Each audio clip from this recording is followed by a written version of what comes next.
Mga kababayan, pasalamatan natin si President Duterte sa kanyang strong government. Kung hindi dahil sa strong government policy ni President Duterte, hindi natin nagawa itong mga right of accomplishment. Ang tawag ko rito cooperation with the government. I think our cooperation with the government is very, very good. We support all the plans of the government. This is one of the plans of the government na to decongest Metro Manila, which I think today I can say na madi-decongest din talaga natin ni EDSA. EDSA is 400,000 cars a day. Pag nabuksan to mabuti ng mga end of January, masasana yung taon ng February, siguro 200,000 cars a day ito. So, pagka dumaan dito 200,000 cars a day, yung EDSA, wala na masyadong traffic. And very successful naman yung plan ni Secretary Tugadi, yung bus lane. Kailangan lang doon sa bus lane, lagyan nila bollard instead of concrete barrier na nagkakos kuminsan ng abala. Pero by and large, it's very good. Pero pag panoorin mo to, lighting everywhere, left and right. Meron pa kami rope light on the wall. Kita mo yung surface? Ang surface nito is non-slip surface.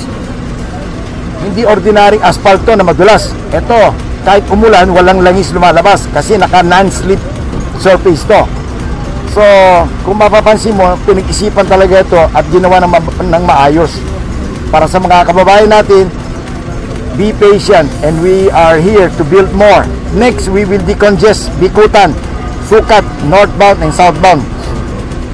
Pag na-decongest yung Bikutan, southbound, iduduktong yan sa NAIA Expressway. Sukat, iduduktong yan sa NAIA Expressway. Can you imagine, wala ka ng traffic? Day and night, northbound or southbound. Yung northbound naman, lalakyan na exit ng Sukat at Bikutan. Lalagyan ng mga flyover para sa ganun, hindi na magkakos ng traffic. Mga kababayan, pasalamatan natin si President Duterte sa kanyang strong government. Kung hindi dahil sa strong government policy ni President Duterte, hindi natin nagawa itong mga right of way na ito, hindi natin na-accomplish yan, hindi natin matatayo ito. At salamat kay Secretary Villar, napakasipag at napakagaling nitong Secretary Villar nito. Of all the public highway secretary na nakita ko sa buhay ko, he is the best among them. Hindi bagay sa akin ang politika kasi ang aking concentration is to really help our country by building more infrastructure. Can you imagine, ito lang ang ginhawa na, no? Pag nagawa pa natin yung Bulacan Airport, karamihan ng taong bayan lilipat na ron at wala ka na makikitang squatter dahil doon grabe ang lupa, mura-mura lupa, low cost housing doon, napakarami, napakamura, affordable, and yet I hope we can bring in 30 million foreign tourists per year. Bakit? Kasi ang Thailand 36 million foreign tourists per year, Malaysia 25 million foreign tourist arrival per year, Vietnam 11 million, Cambodia nga Angkor Wat lang di ba? Mahigit 10 million. Ang Pilipinas, kung alisin mo yung mga balikbayan, tunay na foreigner lang, ilan? Baka 3 million lang? Pagka meron na tayong bagong airport na ganito kaganda, wala nang runway congestion, very safe na yung airport operation, mas marami ng foreigner bibisita rito.